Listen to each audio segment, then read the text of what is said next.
Well, greetings and salutations, everyone. Welcome back once again, or for the very first time, to the Farth and Crap Show, where today, I, Danjo, am going to be your host on this episode of Stick Tips, which I believe is episode 12. And today I'm going to be talking about controllers you might consider for Smash. My Smash controller. There we go. How about that? And yeah, I've been using the one on the right, which is the PDP Fight Pad for Wii U for a couple of years now. And I really like this thing a lot. But I had also heard great things about the Hori variant for the same game, which was Super Smash Bros. For Wii U. Now, I found this Pikachu variant for a pretty good deal, about 30, and I don't really like the shape. To me, this controller just feels weird in the hands, and I'm gonna get to all my criticisms and various things, and yeah. Again, these are all opinions, so. Now, one thing that kind of irked me about this is the raised portions with the ABXY, the C-stick, the D-pad, and left analog. There's just a very harsh ledge on this one. And the plus and minus home button and the turbo functionalities aren't really raised that high, so it made them very awkward to press. And as you can see here, the ZR and the R buttons, which is what they are swapped. Now, this is swapped for the Wii and later. The Wii U, Switch, the L and the R are on top, the ZL and ZR are down on the bottom, but this actually is correct for the GameCube, where there was one Z button, which was essentially R1, and the back triggers, which was L and R. So to people that have that muscle memory, you might prefer this. But the thing is, I've played so much Wii and Wii U and Switch since I used a GameCube controller to play most games that I'm not used to this. This is weird. Now, if you're using this as a Switch controller with an adapter like the 8BitDo Gbros adapter, which I will be sure to link in the description because I use it a lot and I love that thing,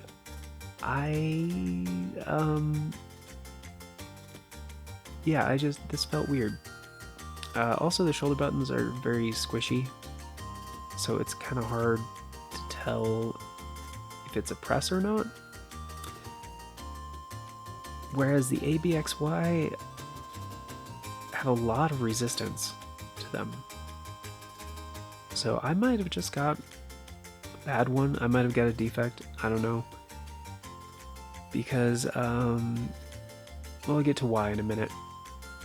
But as you can see, the LR, ZL, ZR on the PDP Fight Pad are actually the right layout for the platform, the Wii and the Wii U, as well as, well, now the Switch. And the ledge isn't nearly as harsh, as you can probably surmise from the Hylian logo on the front. This is the Link edition. I do like this one quite a bit. We also have the Yoshi editions.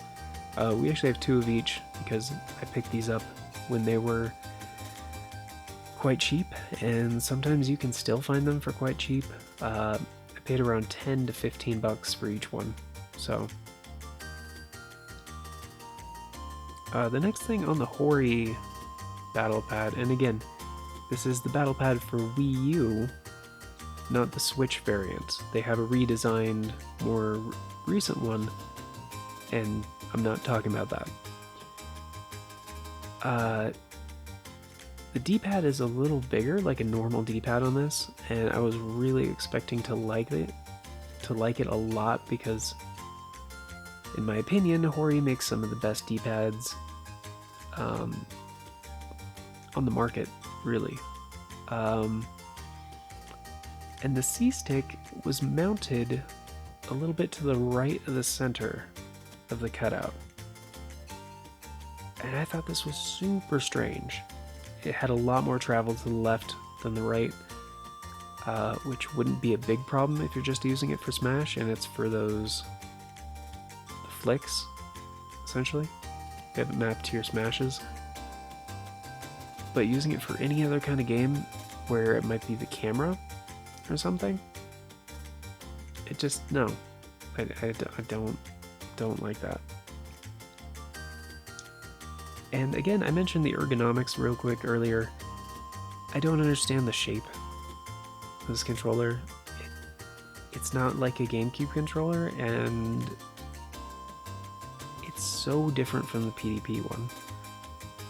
It just doesn't feel comfortable at all, and the shoulders are a little bit too flat and jaggy. So it just doesn't feel right in the hands, at least to me. So yeah, I basically concluded that I had a faulty one and I returned it, but I haven't done an episode of Stick Tips on PDP Fight Pad for Wii U before, so I wanted to do one today. On the back you'll find 6 screw holes. These are all Phillips head. I would recommend something between a 2 and a 4 as far as the gauge for your screwdriver. I used a 3.0 like I have used for other controllers in the past. It just is typically the right gauge. And you'll likely also need a prying tool because this controller has clips keeping the front half and the back half of the shell together. So I would start under the D-pad and the C-stick protrusions. And yeah, once you get those apart, they kind of just slide apart pretty easily once you get those clips undone. I was quite surprised by what I saw, and let me go more in depth with why this was surprising, and there's some good and there's some bad.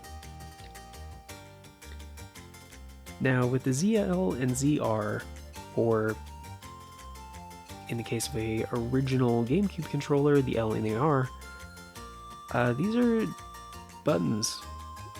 These are just buttons. So I don't know why they designed it like this. There is a very large amount of travel before anything happens, and these are quite loud. And there's like full springs on there that are keeping them away from a pretty typical conductive rubber membrane that's hitting these PCB protrusions that are mounted to the main PCB.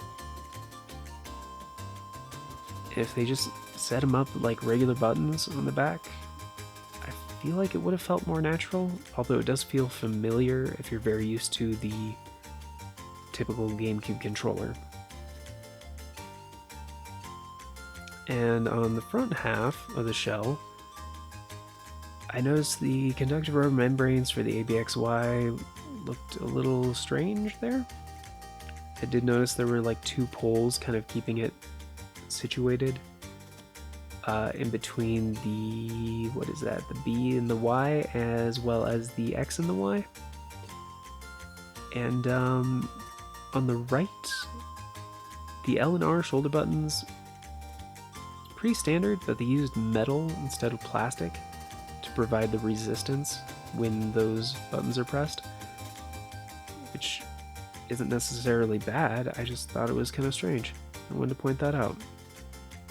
And the D-pad looked pretty standard, but we'll get into why it surprised me here in a bit. Now, the conductive rubber of the ABXY, I immediately saw some weirdness.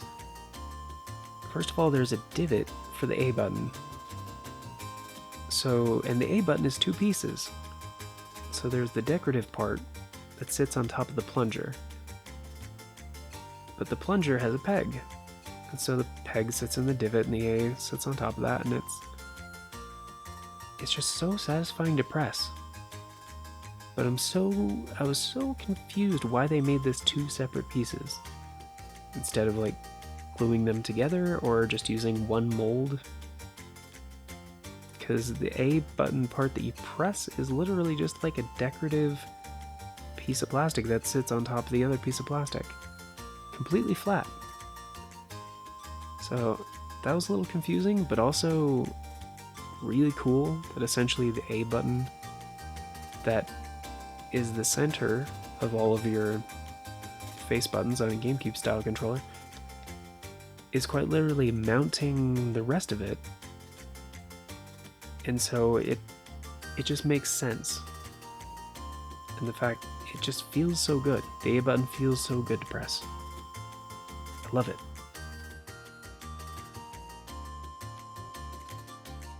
Now here's the D-pad, and this is why this was so surprising and weird and awesome.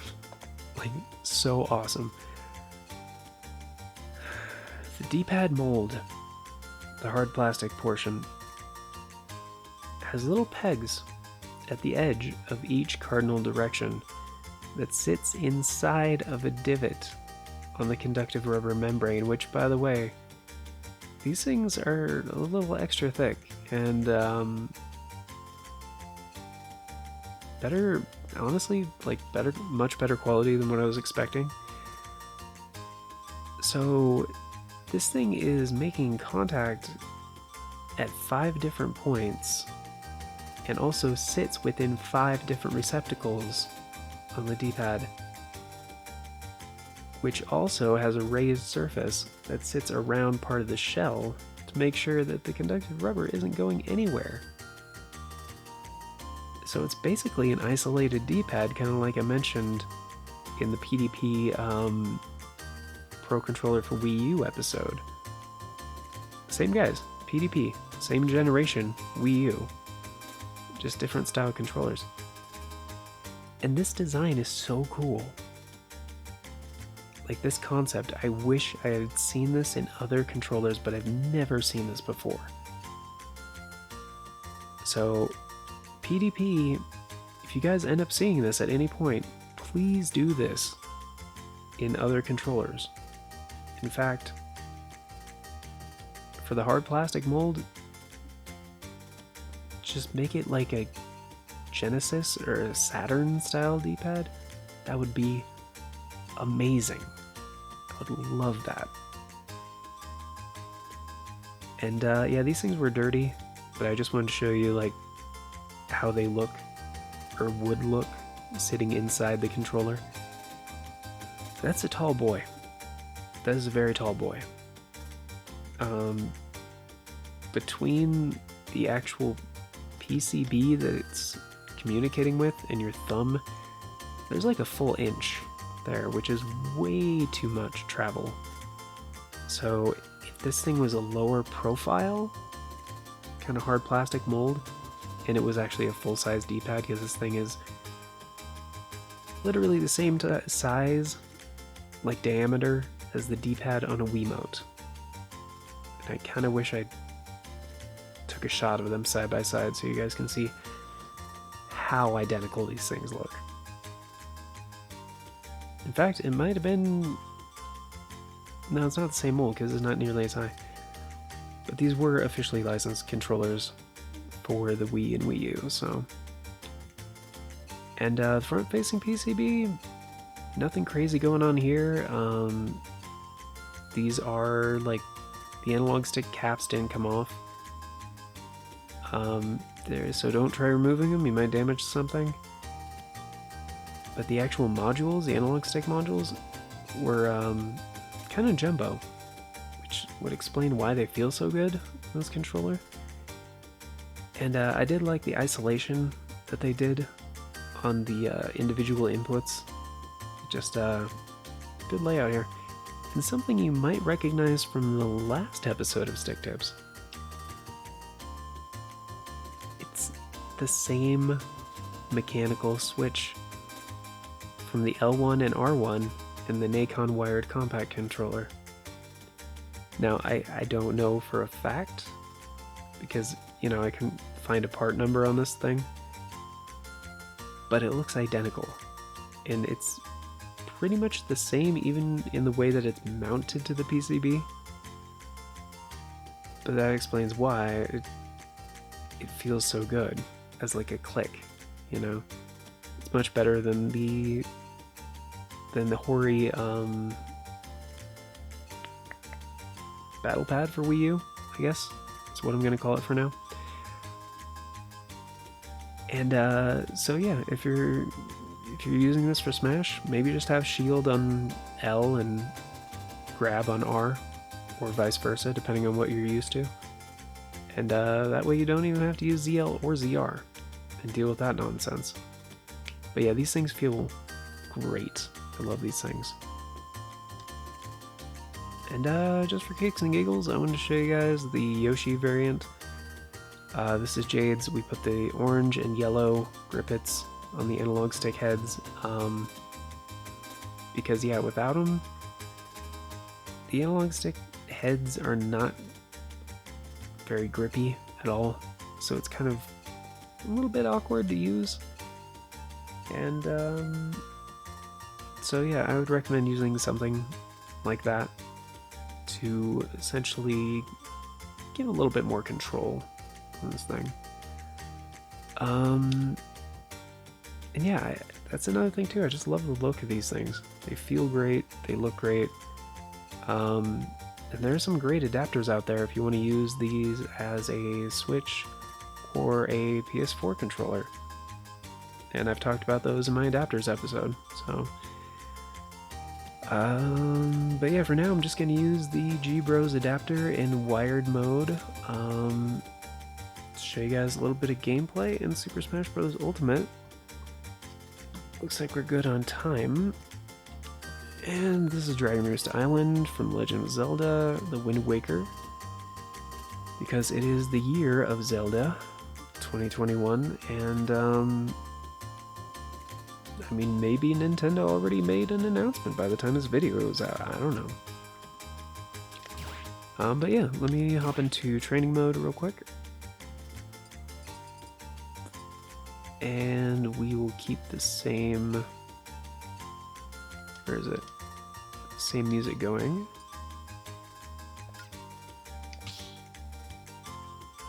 Because I would rather not have any other music running at the moment to make things easier. Whoops, not me. Yeah, let's go with green and red. I like him, yeah. Make him look like an actual, you know, Koopa King. But yeah, I love this thing, honestly. It's a very comfortable controller, and like I said, I only paid about 10 or 15 when I picked mine up. They have gone up in price recently. If you want to get a new one, which of course I recommend, I can never recommend used controllers. So they're about 30 now. For that, you might just want to try your luck with the PDP Fight Pad for Switch, which, aside from the random input issue, which I hope was a defect, like just a bad batch, they're fantastic. They're really good. And I love the kind of plastic that they use. Absolutely love that. Man, I keep missing the headbutt. But yeah. That's gonna do it for me today, guys. So, oh, and frequently I see the Smash Ultimate GameCube controllers go for about $70. when initially they were being sold at an MSRP of 30. So if you can find one at MSRP, I'd say just go with that. But these also work natively as Wii Classic controllers and Wii U Classic controllers. And, you know, if you have one of those Brook Wii U Switch to PS4 and Switch controllers, that's 2 more platforms you can use it on. So, actually 3, because it also works for PC. So, I mean, with that adapter, I could use this one controller for 5 different systems.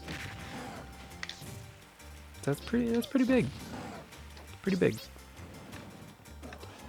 But yeah. For the most part, I mean, I use this thing as a PS4 controller a lot.